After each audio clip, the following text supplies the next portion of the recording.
Estamos en Mosul, la segunda ciudad más grande de Irak.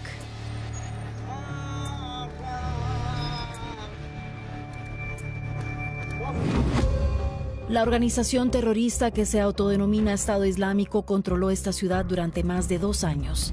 El líder y cerebro de esta organización es Abu Bakr al-Baghdadi, quien supuestamente murió hace unas semanas durante un ataque aéreo. ¿Quién es este hombre que extendió el terrorismo por todo el mundo y que se dio a conocer hace tan solo 3 años? Este hombre que se declaró responsable de los atentados de París, Niza, Bruselas y Berlín.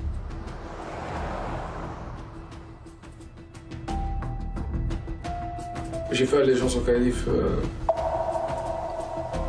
dès la déclaration du califat.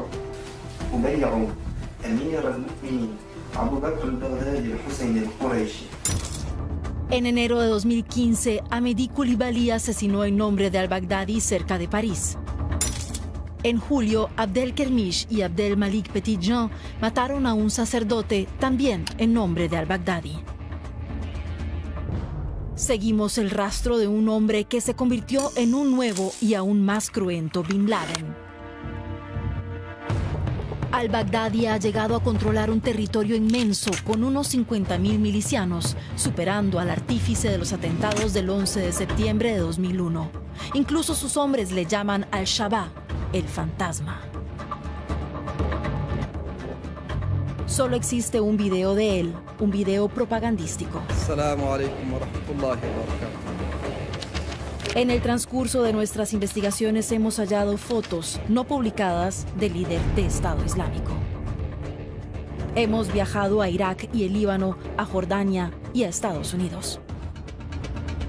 El retrato del califa del terror, por el que se paga una recompensa de $23 millones.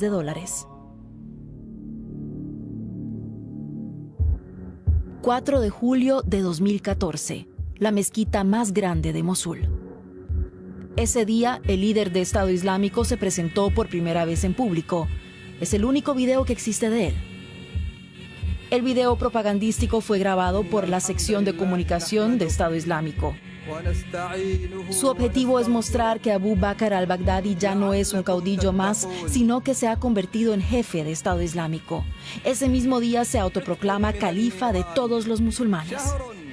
من صامه إيمانا وإن إخوانكم المجاهدين قد من الله تبارك وتعالى عليهم بنصر وفتح فسارعوا إلى إعلان الخلافة وتنصيب إمام وهذا واجب على المسلمين والذين يأثمون أن يأثم المسلمون بتضييعه وتغييبه وعليهم أن يسعوا دائما لإقامته وإن أردتم موعود الله فجاهدوا في سبيل الله وحرضوا المؤمنين واصبروا على تلك المشقة. Al-Baghdadi se convierte en el predicador de la yihad global. Para aquellos que conocían a Al-Baghdadi como un joven pobre e introvertido, esta transformación resulta increíble. La historia de Al-Baghdadi comienza en Samarra, a 1 hora en auto de Bagdad. Al llegar, vemos numerosos soldados fuertemente armados. Este lugar es peligroso. Los ataques terroristas son usuales. Una patrulla nos acompaña y nos protege. Nuestra escolta nos muestra la casa donde creció Al-Baghdadi. Cuando fue proclamado el califato, la familia cambió de domicilio por miedo a los ataques y represalias. La puerta está cerrada con un candado. Los soldados lo rompen para poder entrar.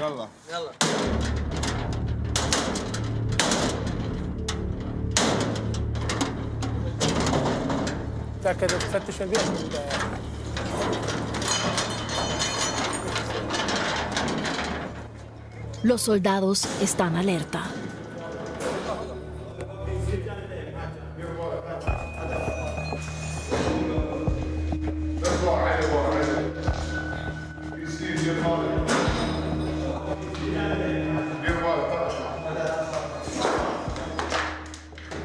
Buscan explosivos ocultos. Aquí creció Abu Bakr al-Baghdadi. Nació en 1971. La casa parece mucho más grande de lo que es, pero en realidad es muy humilde. Los padres de al-Baghdadi eran campesinos sin formación alguna.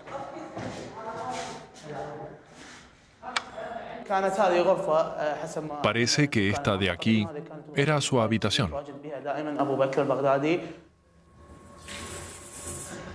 Aquí vivió en su juventud antes de comenzar a ir a Bagdad para cursar allí estudios superiores. Hablamos con un vecino que lo conocía desde hace mucho tiempo.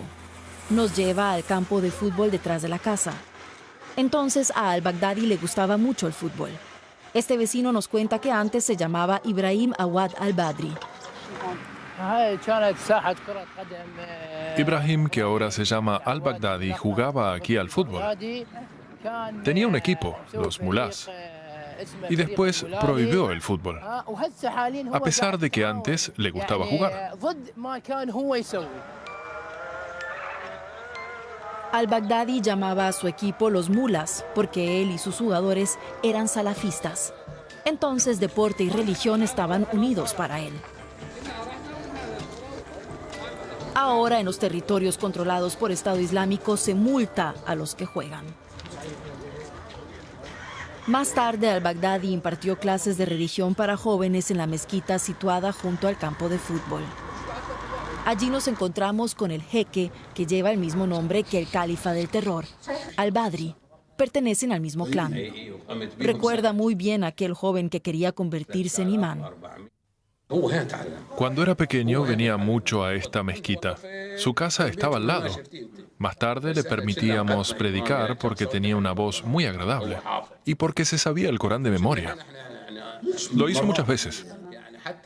Cuando se autoproclamó emir no lo podíamos creer. Era tan pobre. Cuando lo escuché creí que era mentira. Él, emir.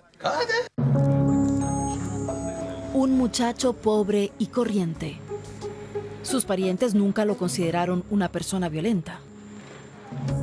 Una copia de las calificaciones de al-Baghdadi en la escuela. Arriba una foto de cuando tenía 18 años. Sus notas en matemáticas eran excelentes. 98 de 100 puntos. Pero en las demás materias no sobresalía, lo que le impidió hacer realidad su deseo de estudiar Derecho. Así pues, decidió matricularse en la única escuela superior que le aceptó y comenzó sus estudios de teología en Bagdad. Se fue a vivir a Topchi, un barrio pobre de la capital. Es peligroso filmar aquí. Estado Islámico tiene informantes en el lugar. Además, hay milicias chiitas que siembran el terror en la ciudad. Pocos días antes de nuestra llegada, una periodista iraquí fue secuestrada delante de su casa. En Bagdad, Abu Bakr al-Baghdadi iba con mucha frecuencia a la mezquita. Casi se convirtió en su segundo hogar. Está prohibido filmar. Necesitan un permiso del Ministerio de Interior. Las fuerzas de seguridad temen que la mezquita se convierta en un centro de peregrinación para los admiradores del califa o que sus enemigos perpetren aquí un atentado. Su antiguo domicilio está solo a algunos pasos. ¿Es esa la casa? Sí, esa es. ¿Viví aquí? Sí. En la pared dice: las tribus buscan a este hombre. Una amenaza directa al Baghdadi de las familias más importantes de la región, a las que ha causado graves daños.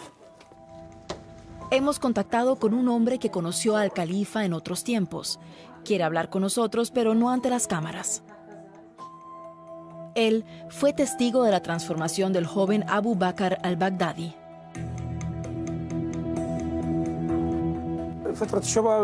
De joven era bondadoso, jugábamos juntos al fútbol. Pero luego se fue aislando cada vez más y siempre estaba enfadado.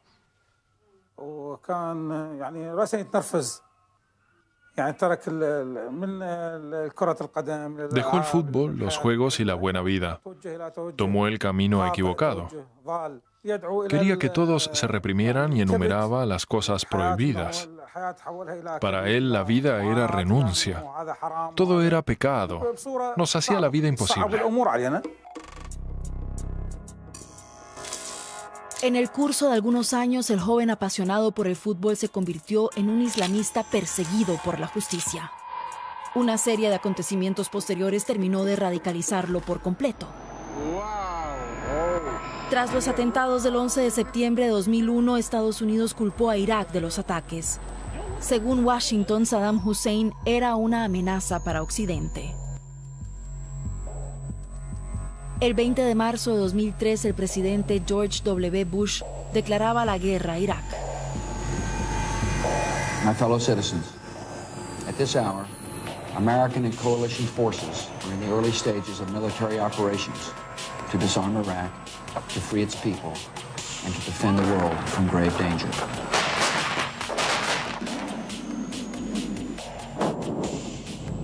El ejército de Saddam Hussein fue derrotado en pocas semanas, pero como reacción a la invasión estadounidense se formaron decenas de grupos de resistencia armados, en su mayor parte yihadistas. El más peligroso de esos grupos era Al-Qaeda en Irak, bajo el mando de Abu Musab al-Zarqawi.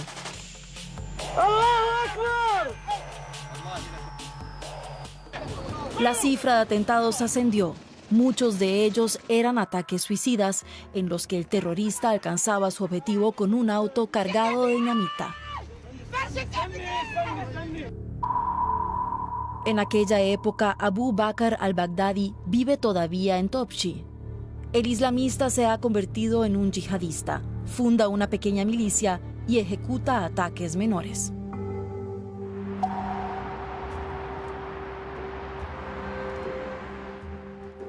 El iraquí Ahmed Dabash, uno de los líderes del antiguo grupo de resistencia antiestadounidense, vive actualmente en Amán, la capital de Jordania. Nos encontramos con él en una pequeña mezquita local. Después del sermón, nos invita a su casa. Miren lo larga que era entonces mi barba. En 2003, Ahmed Dabash funda el Ejército Islámico de Irak.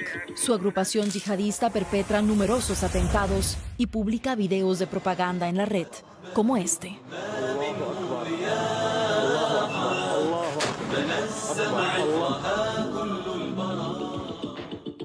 Su milicia toma también rehenes occidentales como los periodistas franceses Christian Chesneau y Georges Malbrunot. Dabash fue enviado a prisión en Irak, donde permaneció 6 años encarcelado. Luego fue puesto en libertad bajo la condición de que abandonara el país. Dabash conocía bien a los líderes de los insurgentes y también a Zarqawi, el más poderoso de todos ellos. Pero por aquel entonces, según Dabash, al-Baghdadi no era más que un subordinado. No llamaba la atención. Yo era un imán y en las proximidades había 15 mezquitas. Yo conocía a todas las personas influyentes y él definitivamente estaba en un nivel inferior. No era alguien conocido. Yo lo saludaba, pero no sabía ni cómo se llamaba. En 2003, cuando se formó la resistencia, había muchas milicias y sus comandantes eran muy conocidos, pero al-Baghdadi no era comandante. Dabash cuenta que hubo una fase en la vida de al-Baghdadi que lo catapultó de un segundo plano a la cúpula de los yihadistas. Al-Baghdadi se radicalizó en Kambuka. Allí juró lealtad a Al-Qaeda y se convirtió pronto en uno de sus comandantes. Era rápido y aprendía deprisa. Todo eso ocurrió tras las rejas. Kambuka era una prisión estadounidense. Se habilitó poco después de la invasión. Era una de las mayores cárceles del país y hoy es conocida como la Escuela de la Yihad. Gran parte de los líderes de Estado Islámico estuvieron presos allí, entre ellos al-Baghdadi, detenido en febrero de 2004. Visitamos el antiguo Kambuka. Está cerca de la ciudad de Basora, en el sur de Irak.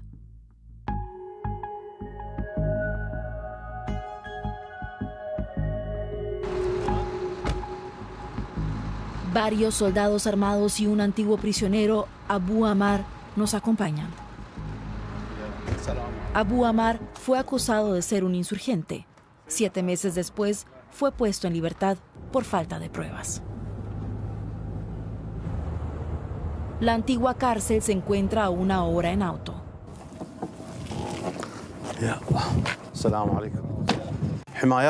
Había vigilantes rodeando todo el campo, patrullaban las instalaciones sin interrupción. Los aviones volaban sobre el campo. Había vigilantes en las torres de control. Las torres están ahí enfrente.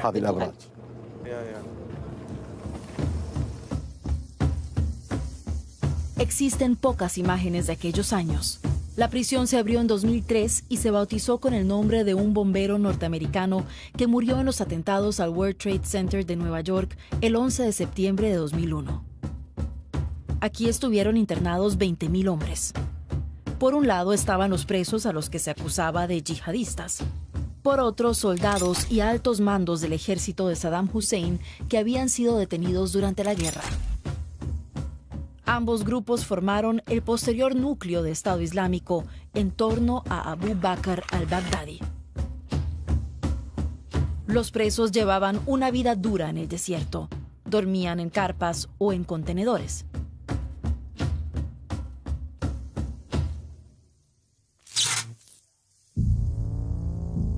El acta de prisionero de Abu Bakr al-Baghdadi, el día de su detención. Se lo identifica como sunita en buen estado de salud. Profesión, secretario. Los estadounidenses no lo consideraron un yihadista. Había sido detenido por casualidad en casa de un amigo sospechoso de terrorismo. En 2009 se cerró Camp Puka. Solo algunas barracas recuerdan lo que fue. El exprisionero Abu Ammar está aquí por primera vez desde su puesta en libertad. Cientos de miles de hombres estuvieron presos aquí sin ser juzgados. En 2004, cuando al-Baghdadi estuvo aquí prisionero, a los reos no se los separaba en chiitas y sunitas, en yihadistas y moderados. Convivían todos juntos. Se fueron formando redes. Al-Baghdadi dormía en la sección 6, que fue destruida tras el cierre del campo. Al-Baghdadi pasó 9 meses en prisión. Años después, algunos de sus compañeros se contaban entre sus más estrechos aliados. Por ejemplo, el yihadista Manaf al-Rabi, que tras salir de prisión planeó graves atentados en Bagdad y fue ejecutado en 2013. O los antiguos oficiales de Saddam Hussein, como el teniente coronel Haji Bakr, que se convirtió después en uno de los hombres de confianza de al-Baghdadi. Se conocieron tras estas alambradas y trazaron planes para el futuro. Para seguirles la pista, viajamos al otro extremo del mundo, a Estados Unidos.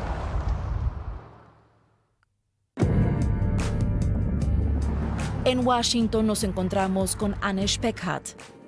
Es psicóloga y experta en yihadismo. En 2007, el ejército estadounidense la contrató para que diseñara un plan de desradicalización en Camp Puka, pues los soldados llevaban tiempo observando una creciente radicalización en el campo.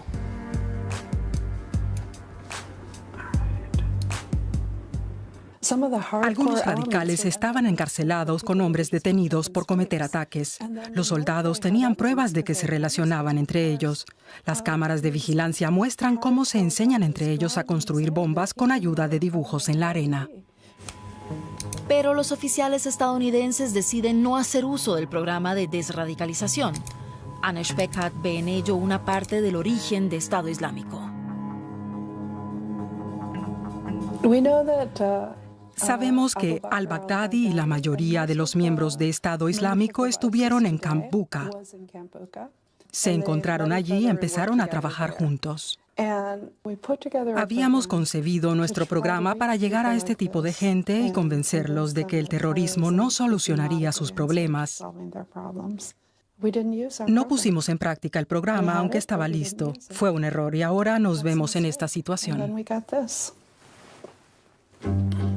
¿Quién sabe si sus argumentos hubieran hecho reflexionar a al-Baghdadi y a los demás?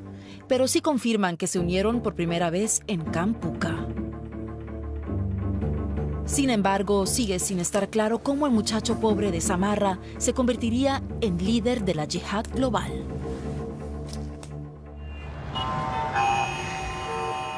Regresamos a Irak, a Bagdad. Los servicios secretos iraquíes mantienen una unidad de élite, los halcones. Ellos conocen los grandes secretos de Abu Bakr al-Baghdadi.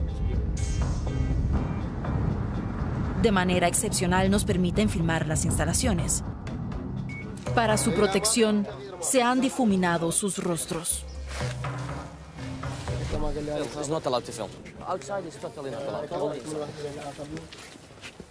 Su principal cometido es dar con los líderes de Estado Islámico y sobre todo con Abu Bakr al-Baghdadi.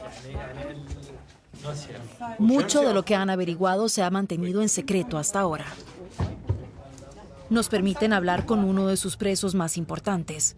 Lo traen esposado y con los ojos vendados. Es un líder religioso de alto rango de Estado Islámico. Autorizó la destrucción de los lugares de culto no musulmanes de Mosul. Mientras hablamos con él, se halla bajo permanente vigilancia. Es difícil saber cómo lo tratan y si puede hablar en libertad.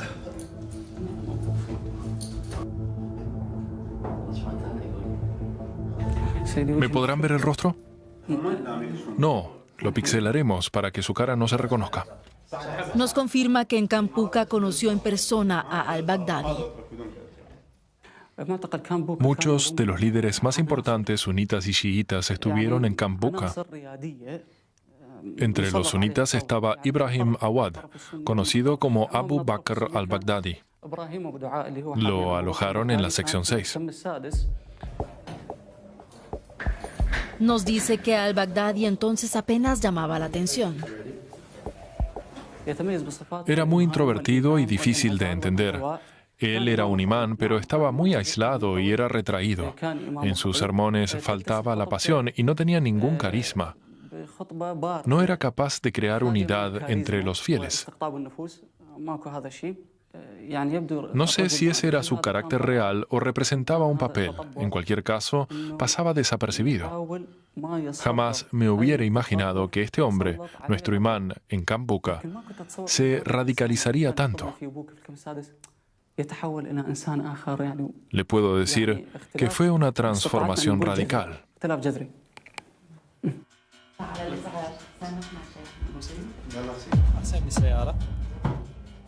Los halcones tienen una explicación para la transformación del introvertido imán.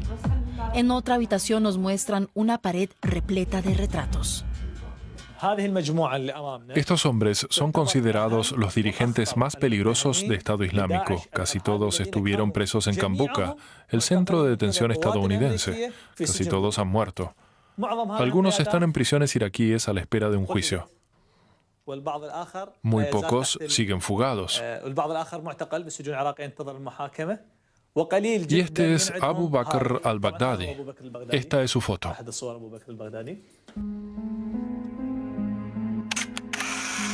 En Kampuka se reunía regularmente con los principales líderes del yihadismo iraquí. Pero por falta de pruebas, los estadounidenses lo dejaron en libertad en 2004. Y gracias a sus nuevos contactos de Kampuka, al-Baghdadi pasó a relacionarse con los terroristas iraquíes más peligrosos del momento, como Abu Musab al-Zarqawi, responsable de innumerables atentados, secuestros y ejecuciones. Los halcones nos muestran un documento donde al-Baghdadi jura su lealtad y la de su pequeña milicia a la autoridad de al-Zarqawi. En este comunicado jura lealtad al emir Abu Musab al-Zarqawi. Ambos mantuvieron una relación muy estrecha. Zarqawi convenció a al-Baghdadi para que reconociese su autoridad y le jurase lealtad.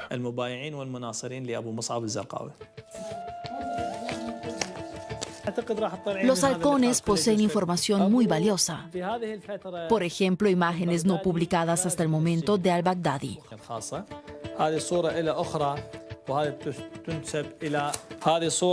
Esta es una foto de su juventud. Aquí viste un traje tradicional árabe. Y aquí otra antigua foto de él, con la misma barba. Y esta foto se hizo en Camp Bucca. Se reconoce el uniforme amarillo de los presos. En cada una de sus operaciones, los halcones aprendían más del autodenominado califa. A finales de 2013 dieron con una casa apartada al norte de Bagdad, donde se escondía. No pudieron agarrarle a tiempo, pero encontraron sus huellas. Aquí dormía Abu Bakr al-Baghdadi. Tenía un escondite subterráneo. Aquí hay una imagen con mayor detalle.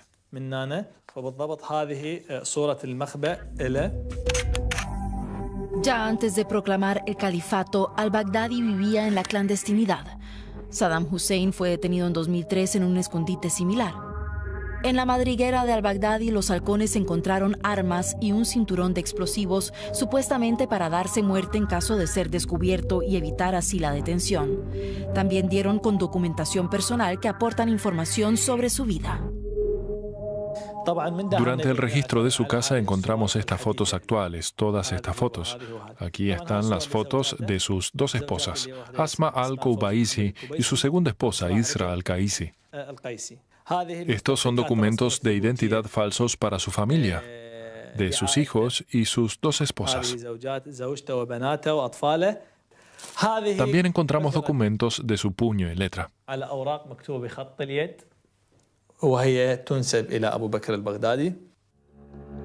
Como esta libreta, las páginas están decoradas con corazones, pero los textos destilan odio. Son los escritos de al-Baghdadi.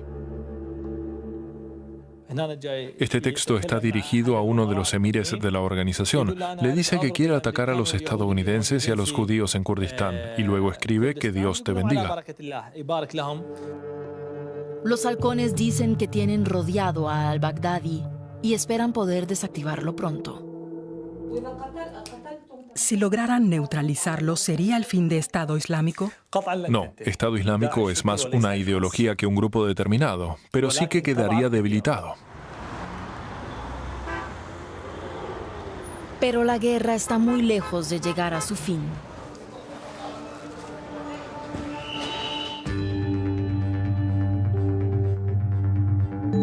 Erbil, a 350 kilómetros de Bagdad.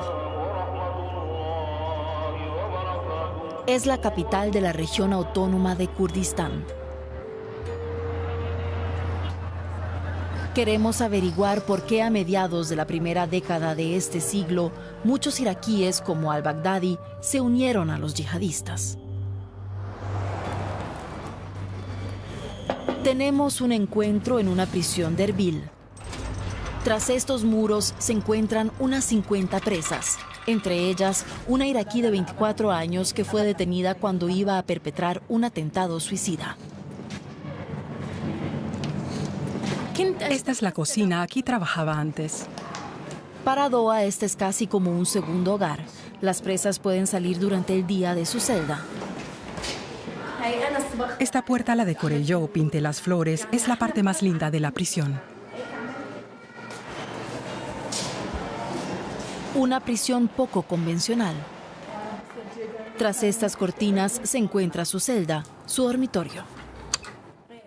Este es mi cuarto. La cama toda de rosa. Una decoración infantil para una mujer que quería cometer un atentado suicida. Llevo presa 9 años, desde que cumplí los 16. En 2008 dejé de crecer. No sé por qué, pero no quiero hacerme mayor. Amo el color rosa, mi estilo es infantil. Extrañamente, siento rechazo a convertirme en adulta. Quizás mi cerebro se resiste a ello. ¿Con cuántas presas vive aquí? Con 20. El Corán es lo que más me ayuda, es mi amigo, mi compañero. ¿Y qué es esto? Los libros de este hombre me han enseñado el valor de la paciencia, como una vida sin preocupaciones. Libros de un gurú de la autoayuda. Y una cenicienta de Disney decora su refrigerador. Pero en 2008 Doa quería matar a estadounidenses. Por venganza. Explica que su marido, con el que se casó a los 15 años, fue torturado hasta la muerte por soldados estadounidenses en 2007. Quedé con el reclutador en que iba a hacerme saltar por los aires cerca de la caserna militar y grabaron nuestra conversación telefónica. Él me dijo, podrás matar a 200. Y yo le respondí, 200 no son suficientes, quiero matar a 1000.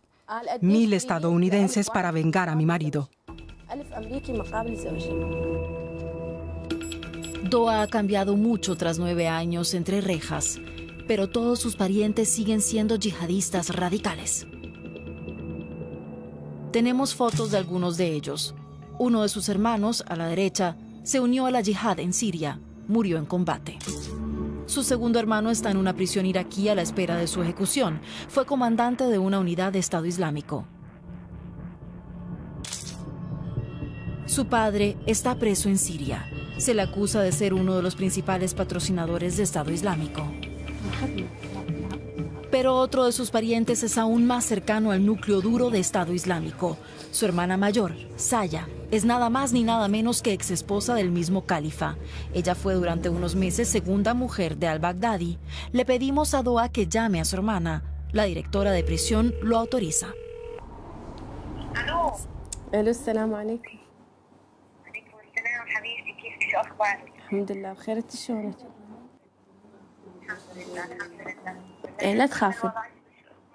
يلا حبيبتي، الله وياك، سلمي لي على ماما، بوستي لي ايديها باش، قولها زينه والله. ماشي، يلا السلام عليكم. Durante semanas hemos estado tratando de reunirnos con Saya, exmujer de al-Baghdadi y hermana de Doa. Desde que huyó con sus hijos vive en Líbano. Tras largas negociaciones aceptó hablar con nosotros. La única condición es que no mostremos nada que pueda dar pistas de su actual paradero.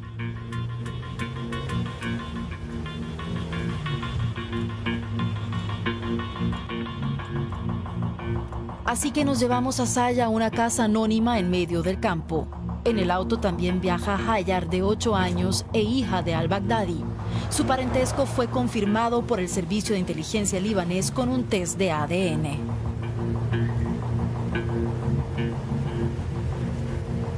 Ante las cámaras, Saya viste una niqab para evitar ser reconocida. Normalmente no suele taparse el rostro. Saya tiene 4 hijos, mellizos de un matrimonio anterior, Hayar con al-Baghdadi y un niño pequeño de su actual esposo.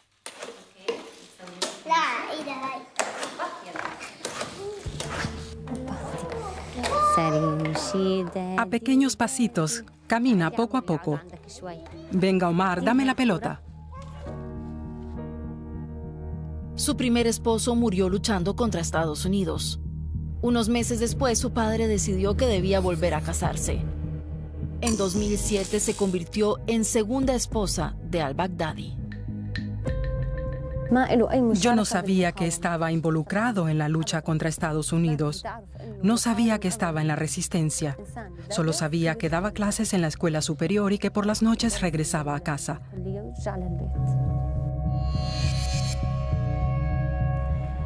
Era un hombre comprensivo y se llevaba bien con los niños, era amoroso con ellos. En esa época, al-Baghdadi era una figura clave del movimiento yihadista, pero Saya afirma que ella no sabía nada de ello y que lo abandonó porque sentía celos de su primera mujer. Cuando se fue, no sabía que estaba embarazada de él. Cuando llegó a Líbano, estuvo presa durante 1 año con sus hijos. Las autoridades suponían que seguía manteniendo vínculos con su ex esposo.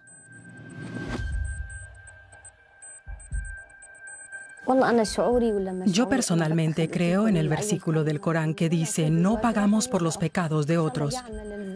Incluso si este hombre es responsable de todos los crímenes, la violencia y el terrorismo del que lo acusan, no lo es su mujer. Y esta niña lleva el peso de todos estos crímenes en sus hombros. Su único pecado es haber nacido. Ese es su destino. Pero ella no ha cometido ningún delito. ¿Qué ha hecho ella? Todo el mundo está contra su padre, pero ella no ha hecho nada. ¿Qué tiene que ver ella con la guerra y el terrorismo? Saya describe a al-Baghdadi como un padre atento. Hablamos con otra persona que lo conoció de cerca. Nos explica su experiencia hasta ahora nunca publicada como esclava personal de al-Baghdadi, el califa. Susan tiene 14 años y es de la minoría yazidí, perseguida por el Estado Islámico. Su versión del califa difiere completamente. Cuando fue capturada en 2014 junto a otras jóvenes, fue conducida ante al-Baghdadi y sus hombres. Por entonces tenía 12 años. Yo no sabía que él era al-Baghdadi. Fue cuando me rescataron y me enseñaron fotografías cuando lo supe. Él fue quien nos retuvo como esclavas. Me dijeron que era al-Baghdadi. Él y los otros hombres nos raptaron, nos pegaron y violaron una por una. Eran muy violentos. Al-Baghdadi solía gritar a sus hombres: «Pégales, y si vuelven a llorar, les pegas otra vez». Nos pegaban por todo el cuerpo. Teníamos el cuerpo enrojecido y lleno de moratones de tanto que nos pegaban. Luego al-Baghdadi nos tomó como sus esclavas personales.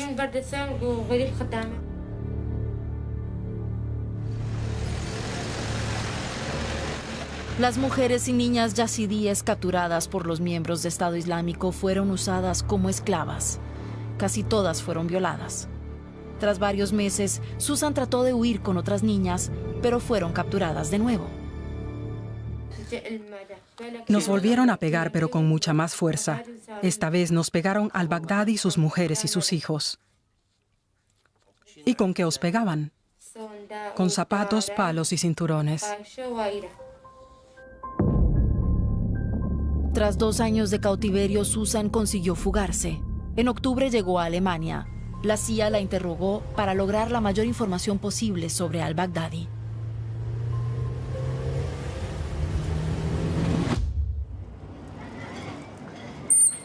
Cientos, quizás miles de mujeres siguen presas de Estado Islámico y siguen esperando la derrota de esta organización y la de su líder.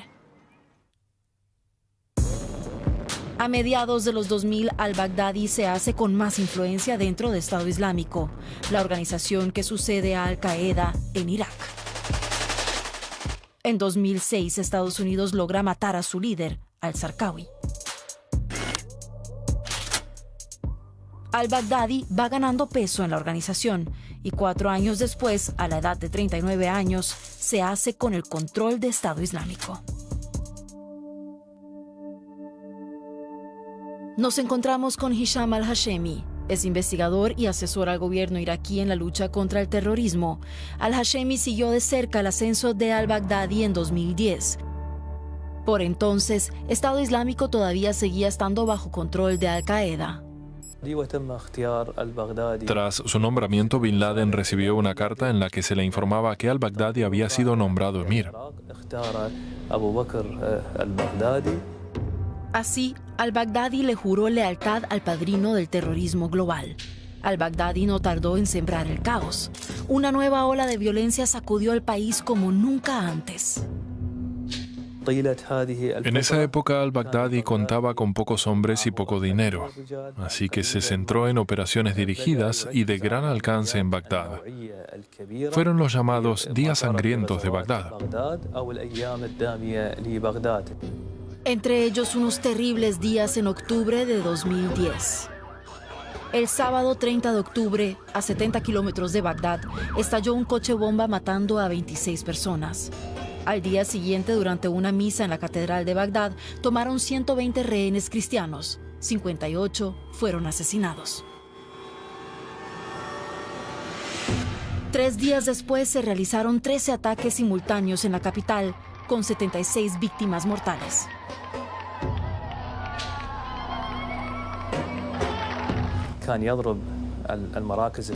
Atacó los centros del Servicio de Inteligencia y de Justicia. la administración y los ministerios. Él quería dividir la sociedad y destruir el entendimiento entre sunitas y chiitas.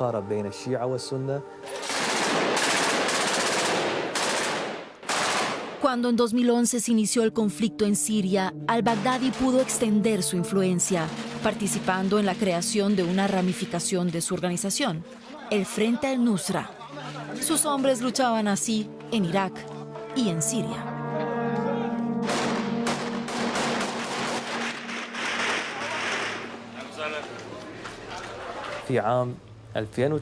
En abril de 2013, al-Baghdadi anunció la unión de ambas organizaciones bajo el nombre de Estado Islámico en Irak y el Levante.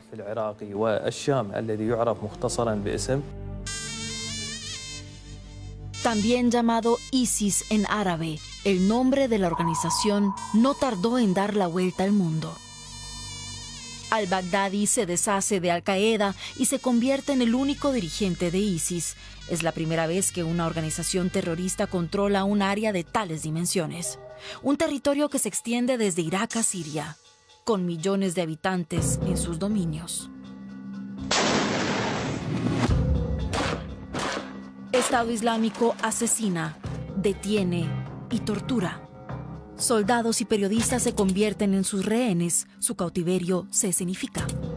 Los muestran uniformados como si fuesen los prisioneros del campo de detención estadounidense Camp Bucca en Irak o la polémica prisión de Abu Ghraib.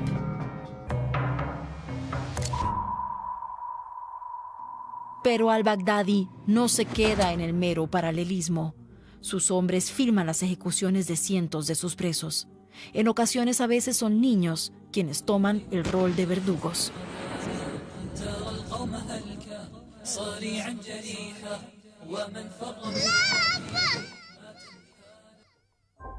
Incluso miembros de Al-Qaeda llegan a condenar esta violencia descarnada.